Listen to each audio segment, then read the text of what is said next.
சார்பாக வணக்கம். நான் உங்கள் செஃப் கதிர். இன்னைக்கு எதை பத்தி பார்க்க போறோம் அப்படின்னா, பருத்தி பால் எப்படி பண்ண போறோம், அதுல என்னென்ன வகையான பெனிஃபிட்ஸ் இருக்கு, அதை எப்படி நம்ம பண்ணி குடி அப்படின்றத பத்தி. சின்ன வயசுல இருந்து நம்ம ஏதாவது ஒரு வகையால ஒரு பால் கண்டிப்பா குடிச்சிருப்போம். அது தாய்ப்பாலா இருக்கும், ஆட்டுப்பால், மாட்டுப்பால், கழுதப்பால், ஒட்டகப்பால், ஏதாவது ஒரு பால் இந்த மாதிரி விலங்குகள்கிட்ட இருந்து. அதே மாதிரி நம்ம விதையில இருந்து பால் எடுத்து வச்சிருப்போமா அப்படின்னா, நிறைய பேர் குடிச்சிருக்கலாம், குடிக்காம இருக்கலாம். பாதாம் பால் இருக்கு, பருத்தி பால் இருக்கு, தேங்காய் அப்படின்றதையும் பார்க்கலாம். அது எப்படி செய்யறது அப்படின்றதையும் பார்க்கலாம். இப்போ உங்களுக்கு நான் எப்படி செய்யறது அப்படின்றத முதல் நாள் நைட்டு நல்லா கழுவிட்டு சுத்தமான தண்ணியில ஊற வச்சிடலாம். ஒரு கப், அது எந்த கப்ல எடுத்தாலும் ஒரு கப் எடுத்துட்டு ஊற வச்சிடலாம்.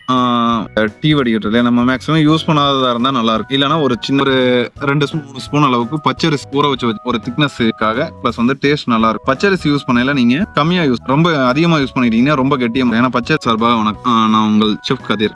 இன்னைக்கு எதை பத்தி பார்க்க போறோம் அப்படின்னா, பருத்தி பால் எப்படி பண்ண போறோம், அதுல என்னென்ன வகையான பெனிஃபிட்ஸ் இருக்கு, அதை எப்படி நம்ம பண்ணி குடி அப்படின்றத பத்தி. சின்ன வயசுல இருந்து நம்ம ஏதாவது ஒரு வகையால ஒரு பால் கண்டிப்பா குடிச்சிருப்போம். அது தாய்ப்பாலா இருக்கும், ஆட்டுப்பால், மாட்டுப்பால், கழுதப்பால், ஒட்டகப்பால், ஏதாவது ஒரு பால் இந்த மாதிரி விலங்குகள்கிட்ட இருந்து. அதே மாதிரி நம்ம விதையில இருந்து பால் எடுத்து வச்சிருப்போமா அப்படின்னா, நிறைய பேர் குடிச்சிருக்கலாம், குடிக்காம இருக்கலாம். பாதாம் பால் இருக்கு, பருத்தி பால் இருக்கு, தேங்காய் பால். சோ இந்த மாதிரி இதெல்லாம் விதைகள்ல இருந்து ஒரு வகையான காயோ இல்ல விதையோ அதுல இருந்து நம்ம குடிக்கிறது. அதே மாதிரி நம்ம பருத்தி பால் பத்தி இன்னைக்கு பார்க்க போறோம். பருத்தி பால் குடிக்கிறதுனால உடலுக்கு என்னென்ன நன்மைகள் அப்படின்றதையும் பார்க்கலாம். அது எப்படி செய்யறது அப்படின்றதையும் பார்க்கலாம். இப்போ உங்களுக்கு நான் எப்படி செய்யறது அப்படின்றத, பருத்தி கொட்டை, நல்ல ஒரு நாட்டு பருத்தி விதையோ இல்ல நம்ம கிட்ட இருக்க பருத்தி விதையோ, ஏதோ ஒரு பருத்தி விதை கடையில கூட வாங்கிக்கலாம். நல்லா வாஷ் பண்ணிட்டு முதல் நாள் நைட்டு நல்லா கழுவிட்டு சுத்தமான தண்ணியில ஊற வச்சிடலாம். ஒரு கப், அது எந்த கப்ல எடுத்தாலும் ஒரு கப் எடுத்துட்டு ஊற வச்சிடலாம்.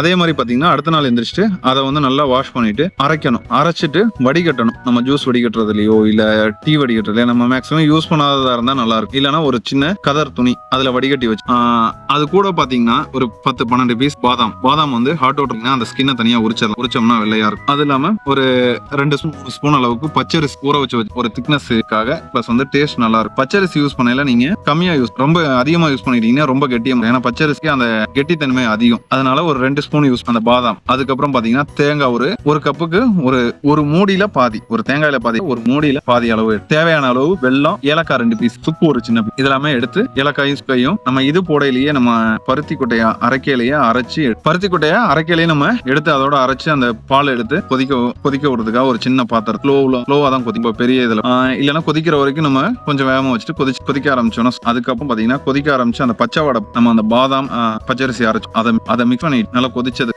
அதுல நம்ம அரிசி அரைக்கல பாத்தீங்கன்னா நல்லா அரையாது. இது மாதிரி அரைச்சிட்டா பரவாயில்ல, கம்மியா தான் ஊற வச்சிருக்கோம், அதனால கொஞ்சம் இருக்கும். சோ அந்த அரிசி நல்லா வேகிற அளவு இருந்ததுன்னா நம்ம வெள்ளத்தை சேர்க்க. ஏன் அப்படின்னா, நம்ம வெள்ளத்தை முன்னாடியே சேர்த்துட்டோம்னா அந்த அரிசி வேகாது. எந்த ஒரு பண்ணையிலையும் நம்ம நல்லா வெந்ததுக்கு அப்புறம் தான், அது கேசரியா இருக்கு, பாயசம், அதோட இது நல்லா வெந்ததுக்கு அப்புறம் நம்ம மிக்ஸ் பண்ணணும் அப்படின்னா ரிசல்ட் பெட்டரா இருக்கும். இல்ல அப்படின்னா வேகாது. ஈவன் சக்கரை பொங்கல் கூட அப்படிதான். நல்லா அரிசி வெந்ததுக்கு அப்புறம் நம்ம திரும்ப வெள்ளத்தை ஊத்தணும்னாவே அந்த சாப்பாடான வேற. சோ அப்ப நல்லா வெந்ததுக்கு அப்புறம் அந்த வெள்ளம் நம்ம தேவையான அளவு பாவா காய்ச்சி ஒரு டம்ளர் தண்ணி காய்ச்சி அதுல இருக்க அந்த கல்லு மண் இந்த மாதிரி மிக்ஸ் ஆயிரும் வெள்ளம். சோ அதை வடிகட்டி நம்ம தேவையான அளவு நல்லா மிக்ஸ் பண்ணி விட்டு நல்ல ஒரு கன்சிஸ்டன்சி நல்லா. அதுக்கப்புறம் பாத்தீங்கன்னா தேங்காய் பூ எடுத்து திருவி வச்சிருப்போம்ல, அதை மிக்சியில அரைச்சு தேங்காய் பால் எடுத்து அந்த இதுல மிக்ஸ் பண்ணிட்டு அப்படியே மூடி வச்சிடணும். கொதிக்க மிக்ஸ் பண்ணி உடனே அப்படியே வச்சு இதை நம்ம குடிச்சோம் அப்படின்னா உடம்புக்கு அவ்வளோ நல்லதுங்க. நம்ம கடையிலாம் போய் வாங்க வேண்டியதுல, இது எப்படி செய்யணும் அப்படின்றதெல்லாம் தெரியாம இருக்க வேண்டியது. இந்த மாதிரி சிம்பிளான ஸ்டெப் தான், ரொம்ப பெருசான இல்ல. பருத்தி பால் அப்படின்னா இது எதுல இருந்து பண்றாங்க, சிலர் பருத்தி பால் அப்படின்னாவே அது மாட்டுக்கு தானே போடுவாங்க, பருத்தி கொட்டை நம்ம சாப்பிட்றதா. அதனால இந்த மாதிரி சிம்பிளான ஸ்டெப் தான் இதெல்லாம். பாரம்பரியமா நம்ம இதுல இருந்ததுதான். தமிழ் மருத்துவத்திலையும் தமிழ் கலாச்சார உணவுகள் பாரம்பரியமா இருந்ததுதான் நிறைய இடத்துல. சோ இந்த மாதிரி பருத்தி பால் பண்ணிச்சு பாருங்க, நல்லா இருக்கும், சூப்பரா இருக்கும், அருமையா இருக்கும். பண்ணி குடிச்சு பார்த்துட்டு எப்படி இருந்துச்சு அப்படின்றது, வேற ஏதாவது டவுட்ஸ் இருந்தாலும் எங்ககிட்ட நீங்க கேட்டீங்கன்னா நாங்க கிளாரிஃபை